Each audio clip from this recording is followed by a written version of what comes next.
Hello guys, join me on the first episode of the THK, the history of Kenya. Let's move it on.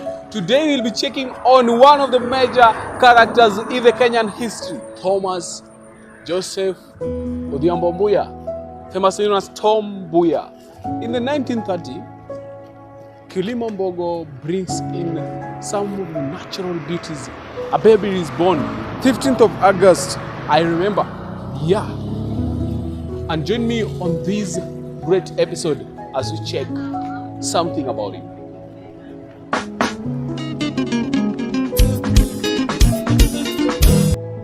Thomas Joseph Mboya is making headlines at the Time magazine in his early 30s.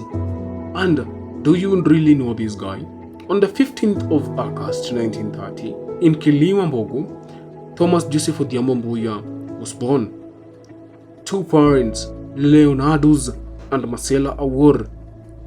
These guys brought in a hero in Africa. They were just working at a sisal plantation in Whitelands by that time.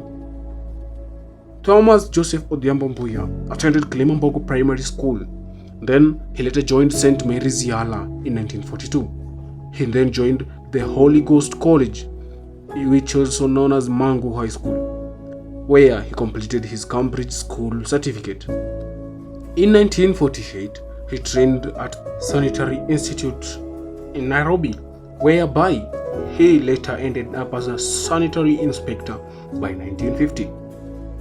In 1955, he receives a scholarship to move to Ruskin College, Oxford, to further his studies. Upon his return, he joined politics. Just the time where the Kapenguria Sikhs have been arrested, the likes of Jomo Kenyatta, Ochieng Oneko, amongst others. Tom Mboya helped in the fight for releasing these guys. And now, this is where it starts. The Mau Mau rebellion, the fighting for independence. Mboya was there. And in his political roles, he was a trade unionist, a KANU leader, Ministry of Justice and Planning, with great visions, African Pan-Africanist, architect of economic policy, and a champion of education.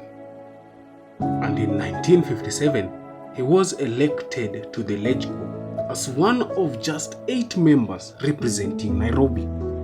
Been elected chairman of this conference. I wonder, would you tell me what it is about? Well, this is the first conference of all African political and trade union leaders ever to be held in Africa.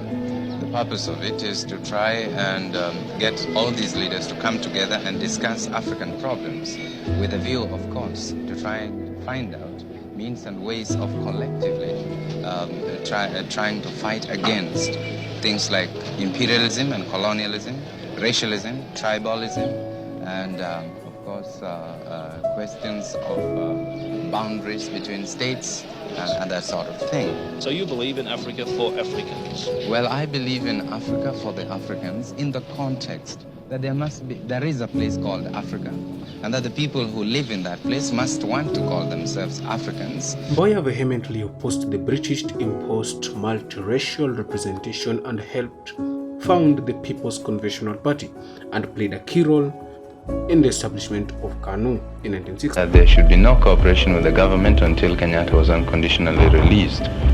So far, Kenyatta is not yet released, and there is no promise at all from the British or from Sir Patrick Renison that he would be released.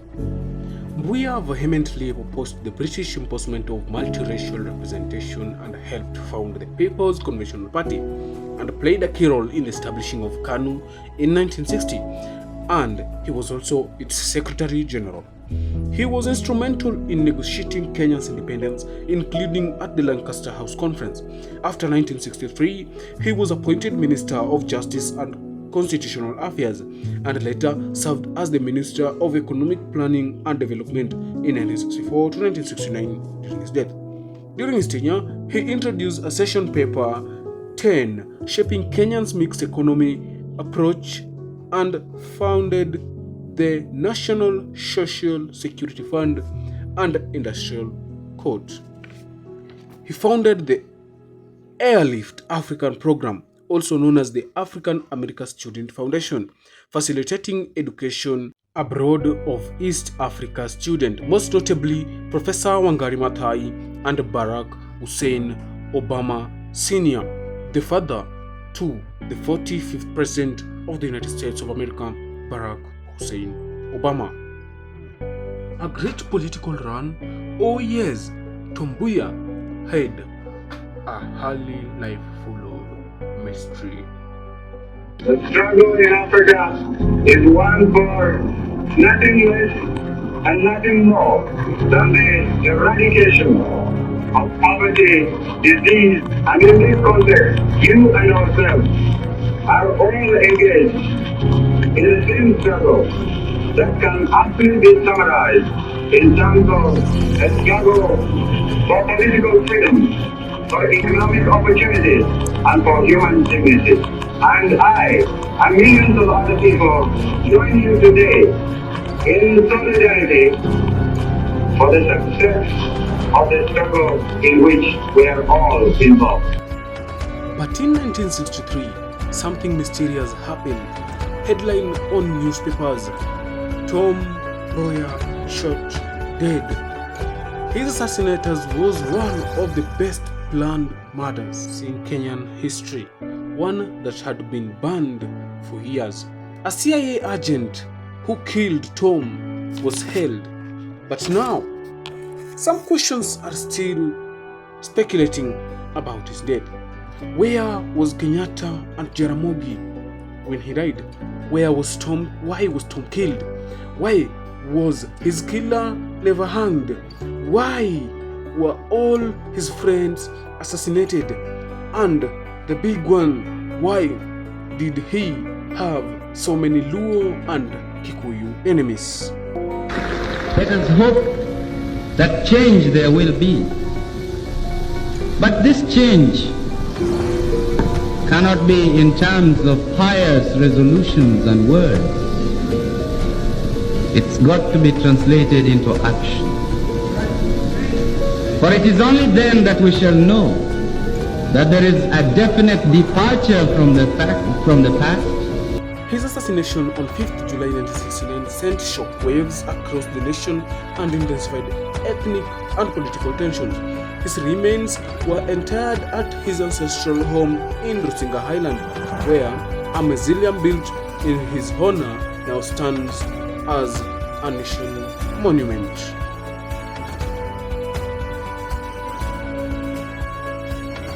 In addition, a bronze statue was also erected on Moi Avenue near the place he was killed, serving as a public tribute.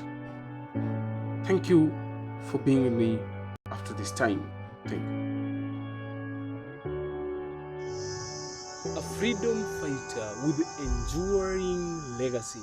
This guy was a boom. My friend, let's meet again on the next episode of the Kenyan history.